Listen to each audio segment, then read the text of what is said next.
Lecture number 12। Sorry, वो गलती से रिकॉर्डिंग रुक गया। एक्चुअली बात करते वक्त I don't know what happened, ज़ोर ज़ोर से हिचकी आने लगा, तो बात करने में थोड़ा सा हिंड्रेंस हो रहा था। तो I just pause the recording और इन द मीनवाइल थोड़ा पानी पी के ये करके मैं वापस आ गया। तो गलती से मैंने वो ऑन ऑफ का बटन दबा दिया, तो वो वीडियो उधर ही एब्रप्टली बंद हो गया। लेकिन इंडेमनिटी कवर हो गया। इंडेमनिटी में उतना ही आएगा। So indemnity you can expect a question that define a contract of indemnity, INDEMNITY, then essentials of indemnity and rights of indemnity holder। इतना ही उसमें है, छोटा सा है। If you get a question in exam on this particular thing तो उसको ज़रूर attempt करो, क्योंकि छोटा है, ज़्यादा लिखना नहीं पड़ेगा एंड स्कोरिंग है। सो यहाँ पे इंडेमनिटी ये ख़त्म हो गया। खाली इंडेमनीफायर की लाइबिलिटी कभी ख़त्म होती है वो रह गया था, उतना बताता हूँ। नुकसान होने के बाद उसकी लाइबिलिटी कभी कभी हो रही है दैट एक बार नुकसान हो गया, only when indemnified has suffered loss, actual loss, तो उसको वो क्लेम देना पड़ेगा। तो लॉस हो गया तो ही वो आएगा, अदरवाइज नहीं आएगा। मैं एग्जांपल दे रहा था कॉन्टिजेंट कॉन्ट्रैक्ट का, जब भी मैं रुक गया था। अभी देखो, इंश्योरेंस कंपनी है, तो इंश्योरेंस कंपनी का मैं आपको एग्जांपल दे रहा था कि अगर मैं गाड़ी चला रहा था और समझो एक्सीडेंट हो गया मेरे हाथ से, तो समझो पेडेस्ट्रियन को उड़ाया, किसी राह चलते आदमी को, और उसको समझो ट्रीटमेंट में 30-40 हज़ार रुपये खर्चा हो गया। इसको भर के देना पड़ता है इंश्योरेंस कंपनी को। And then it is prove that I was driving in a rash and negligent manner, या दारू पी के चला रहा था, या प्रॉपर ये नहीं था, कुछ लीगल दूसरा प्रॉब्लम्स है, तो जो इंश्योरेंस कंपनी है दैट कैन सू मी, और वो मुझसे वो पैसे वसूल कर सकते हैं, लेकिन इनिशियली उनको दे देना पड़ेगा क्योंकि वो नुकसान हो गया है ऐसे। तो जो कुछ भी नुकसान सामने वाले का होता है वो भर के देना पड़ता है। लेकिन इंश्योरेंस इंडेमनिटी होल्डर का या इंडेमनीफाई का, इंडेमनिटी होल्डर क्या है, कॉन्ट्रैक्ट ऑफ इंडेमनिटी का एग्जाम्पल नहीं है, वो खाली समझने के लिए मैंने बोल दिया था। ओके, सो नाउ सी, यहाँ पे इंडेमनिटी खत्म हो गया, तो एक ही क्वेश्चन आ सकता है, define contract of indemnity, what are the essentials and what are the rights of indemnity holder, that's it. दो ही क्वेश्चन आ सकते हैं। तो अगर आया तो ज़रूर अटेम्प्ट करो। छोटा सा है, डेफिनेशन भी छोटा है, 6 रिक्वायरमेंट्स है जो याद करने हैं, और rights of indemnity holder. Next, contract of guarantee. कभी सुना है गारंटी क्या होता है? समझो आप लोन ले रहे हो, तो यूजुअली बैंक्स बहुत इंसिस्ट करते दैट हमको एक गारंटर चाहिए। मीन्स व्हाट यू नो, कि ए बोरोवर है, ए को लोन चाहिए, बी बैंक है जो लोन दे रही है, तो बी ए को क्या बोलते हैं, काम करो एक गारंटर लेके आओ, जमीन लेके आओ, कि अगर तुम फेल हो गए तो वो भर के देगा। सो नाउ सी पिक्चर में आ जाता है ए के लिए, एंड सी प्रोमिसेस के okay A will give you back money, and if A fail हो गया तो उसका जो कुछ भी लाइबिलिटी होगा वो मैं आपको दूंगा। ये एक प्रॉमिस वो दे रहा है। तो ये लाइबिलिटी ऐसी है कि अभी देखो, समझो मेरे लड़के ने बाइक लेने का है and he wants to take a loan, और वो खुद के दम पे ले रहा है। ओके फाइन, ले लो, अच्छी बात है। तो मैं उसके लिए गारंटर खड़ा रहता हूँ कि चलो आई विल बी द गारंटर, और बैंक के पास जाता हूँ क्योंकि बैंक का इंटरेस्ट कम होता है। ये जो फाइनेंस जो डीलर के पास होता है ना, उससे बैंक सस्ता होता है, लेकिन वहाँ पे गारंटर लगता है, और वो ज़्यादा लोग प्रीफर करते हैं, क्योंकि आजकल के ज़माने में किसी के लिए गारंटर मत बनो बाबा, अनलेस एंड अनटिल वो बहुत नज़दीक का आदमी, बहुत भरोसे का आदमी। नहीं तो क्या होता है, देखो ना, सपोज ये एग्जांपल ले लो, मेरे लड़के के लिए मैंने लोन लिया बैंक से, उसने ही लिया, और मैं गारंटर रहा। अब अगर वो लोन को वापस देने में असमर्थ है, या is not able to repay that loan properly, तो वो मेरे गले में आ जाता है और मुझे देना पड़ता है। तो गारंटी का वो प्रॉब्लम है। देखो, खुद के वजह से तकलीफ में फंसो, खुद के वजह से नुकसान हो, ये ठीक है, लेकिन दूसरे के वजह से आप तकलीफ में आ जाओ, ये क्या बोलते हैं ना, this is not good idea. तो ये कुछ ज़्यादा बहुत अच्छा आइडिया नहीं है। तो आइडियली किसी के लिए भी आप गारंटर मत रहो। हो सके मदद करनी है तो अपने जेब से निकाल के दो, लेकिन गारंटर मत दो, ये मेरा कहना है। That apart, now let us see what is the definition of guarantee. इसके भी पिक्चर्स लोड करूंगा। कॉन्ट्रैक्ट ऑफ गारंटी, देखो अभी ये लेक्चर में ख़त्म नहीं होगा, ऑलरेडी पहला वीडियो 15 मिनट का हो गया था। सो अनदर 5-10 मिनट्स, तो इसमें शायद कंप्लीट नहीं हुआ, तो मैं अगले लेक्चर भी इस पर ही कंटिन्यू होगा, क्योंकि गारंटी थोड़ा सा बड़ा है, समझने में डिफिकल्ट है, और 3 पार्टी होते हैं, एक लोन लेने वाला, दूसरा लोन देने वाला, और तीसरा गारंटर। या किसी ट्रांजैक्शन के लिए कभी कैसा रहता है ना, बिजनेस में भी रहता है कि अरे जैसे समझो कोई कॉन्ट्रैक्टर है, अब ये कॉन्ट्रैक्टर ना माल उठाना चाहता है, क्रेडिट पे, उधारी पे माल उठाना चाहता है, तो कोई दूसरा बड़ा सेट है वो बोलता है हाँ आप इसको माल दे दो, एक महीने के क्रेडिट पे दे दो, वो एक महीने में आपके पैसे देगा। अगर नहीं दे सका या फेल हो गया या नहीं दे पाए तो मैं दूंगा। तो ये लेन देन के ट्रांजैक्शन में भी एप्लीकेबल होता है। गारंटी जामीन मीन्स व्हाट, कि अगर ये फेल हो गया तो मैं दूंगा, एज सिंपल एज दैट। तो यूजुअली लोन्स के लिए होता है, और हाउसिंग लोन्स वगैरह रहता है ना, उसमें गारंटर की ज़रूरत पड़ती है। Okay, so now let us see what is a guarantee. तो गारंटी को ही श्योरिटीशिप बोला जाता है। गारंटी को ही श्योरिटीशिप बोला जाता है। श्योरिटी के मैं श्योरिटी हूँ, आई एम श्योरिटी के वो डिस्चार्ज करेगा, नहीं कर पाया तो मैं हूँ, दैट इज द थिंग।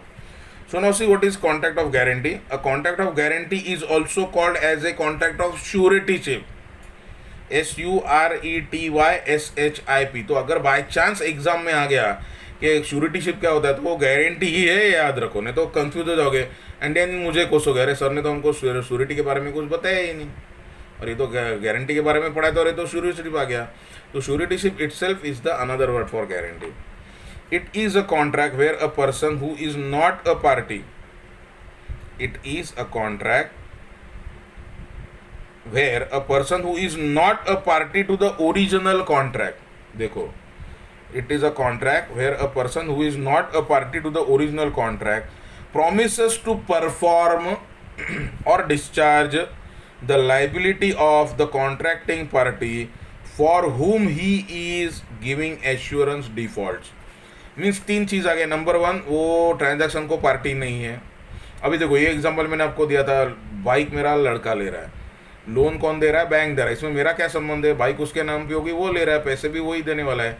लेकिन ये ट्रांजैक्शन में मैं गारंटर बनता हूँ कि अगर वो फेल हो गया तो I will pay. No again see from the definition,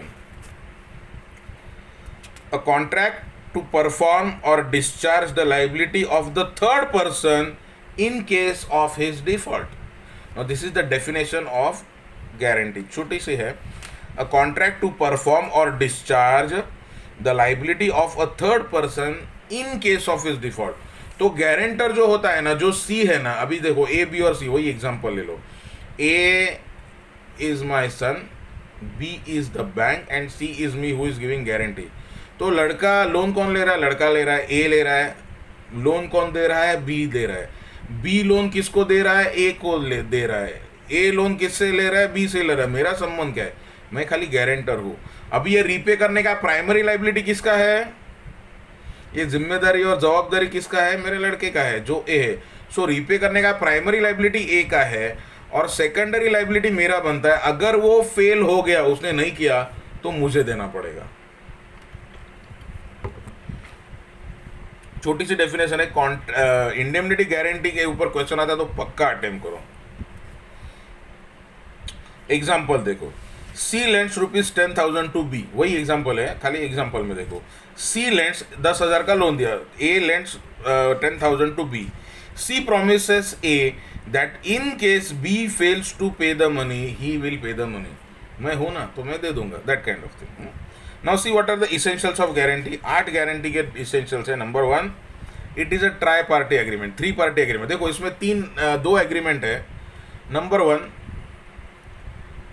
between A and B, वही एग्जांपल ले लो, between my son and the bank. Loan कौन ले रहा है, मेरा लड़का ले रहा है। लोन दे कौन रहा है, बैंक दे रहा है। So contract is between them, number 1। तो ये 2 पार्टी हो गए। एंड थर्ड पार्टी कौन है, गारंटर हूँ, मैं हूँ, जो बोल रहा हूँ कि ठीक है अगर वो फेल हो गया तो मैं आऊँगा। सो प्राइमरी लाइबिलिटी, रिस्पॉन्सिबिलिटी किसकी है, ए की है, मेरे लड़के की है, पैसे वापस देने की। अगर वो नहीं दे पाया तो मैं दूंगा, और अगर उसका लोन मैंने डिस्चार्ज किया तो मैं उसको छोड़ूंगा, मैं पैसे उससे वसूल करूंगा। सो यहाँ पे एक्चुअली 3 कॉन्ट्रैक्ट्स होते हैं। 1 is between the person who is taking the loan and the person who is giving the loan, या क्रेडिट दे रहा है, जो भी। Second transaction is between the guarantor and, तो यहाँ पे 3 पार्टीज होते हैं। जो लोन ले रहा है उसको बोलते हैं principal debtor. Now being commerce students you know who is a debtor, so he is the principal debtor.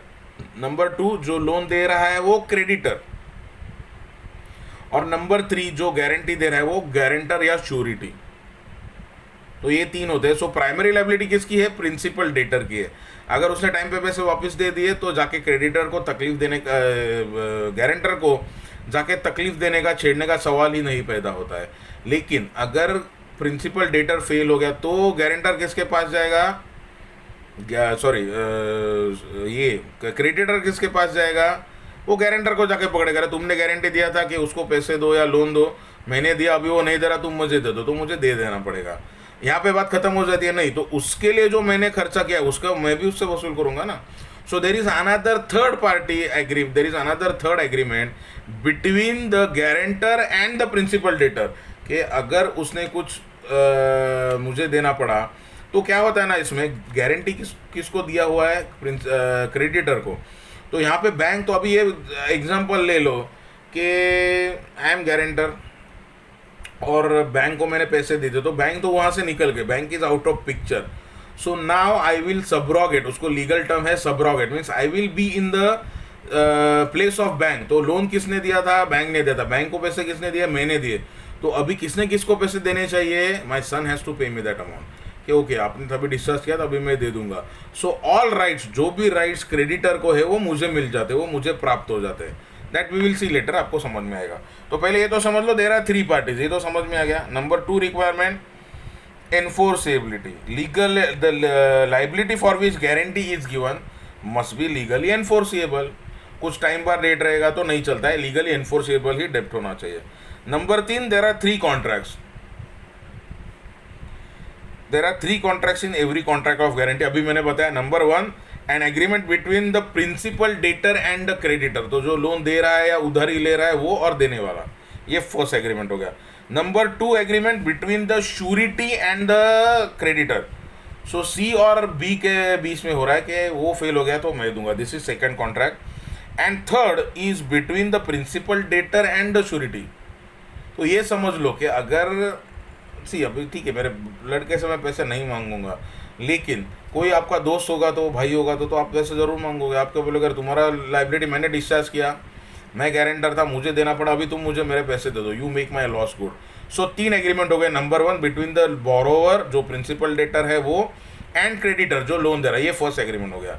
ये एग्रीमेंट वो किसके भरोसे पे दे रहा है? ऑन द भरोसा ऑफ द श्योरिटी। तो श्योरिटी और क्रेडिटर के बीच में नंबर 2 एग्रीमेंट हो गया कि वो अगर देने में फेल हो गया तो मैं हूँ, this is second agreement.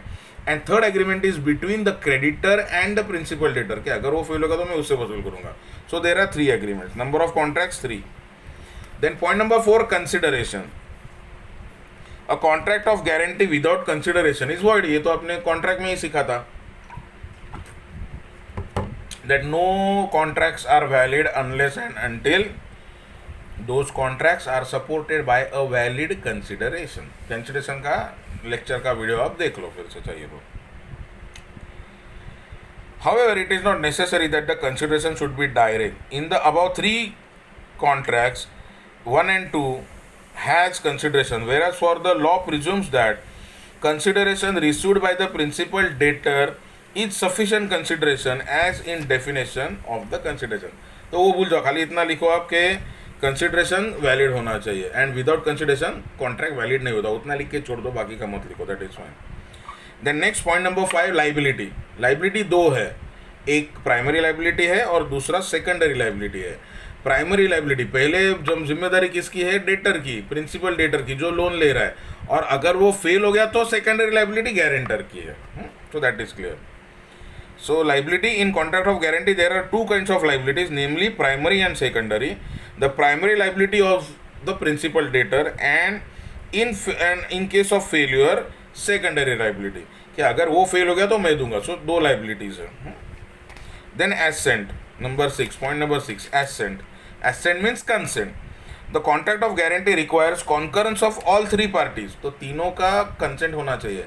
Loan लेने वाला है वो लोन लेने को कंसेंट होना चाहिए, लोन देने वाला देने को कंसेंट होना चाहिए, और क्रेडिटर का कंसेंट होना चाहिए कि अगर वो फेल हो गया तो मैं दूंगा। तो ये तीनों का concurrence means at one and the same time, तो तीनों का एसेंट एक ही टाइम पे होना चाहिए। Next point number 7, surety is distinct promise. There must be a distinct promise, oral or written by the surety, to pay the डेब्ट in case default committed by the principal debtor.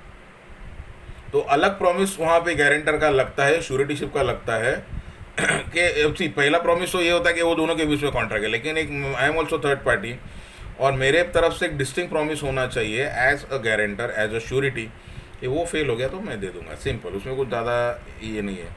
And last, ये तो हर special agreement में रहेगा, it must satisfy requirements of a valid contract, it must satisfy requirements of a valid contract. Okay, so this is about guarantee. तो पहले हमने first जो part lecture था उसमें हमने देखा इंडेमनिटी। इंडेमनिटी में आपको क्या करना है, डेफिनेशन, देन इंडेमनिटी होल्डर के राइट्स, और इंडेमनिटी कभी एनफोर्सेबल होती है वो करो, that is sufficient. Then coming to contract of guarantee, definition और इसेंशियल, इतना हमने कवर किया। देन काइंड्स ऑफ गारंटी, देन दोनों के बीच में डिस्टिंक्शन कि इंडेमनिटी और गारंटी में क्या फ़र्क होता है, डिफरेंशिएशन होता है, वो कवर करेंगे। And next lecture we will also cover modes of discharge of surety, तो श्योरिटी डिस्चार्ज कैसे होता है वो हम लोग कर लेंगे। सो यहाँ पे इंडेमनिटी और गारंटी खत्म हो जाएगा। So that I will continue in the next lecture. इसके पिक्चर्स मैं इमीडिएटली अपलोड करूँगा। So try to understand, by mistake 2 videos upload होंगे, वो दोनों आपको देखने हैं, कंटिन्यूएशन में है, पहला 14 मिनट का और दूसरा 16 मिनट का, so that covers the 30 minutes time. Okay.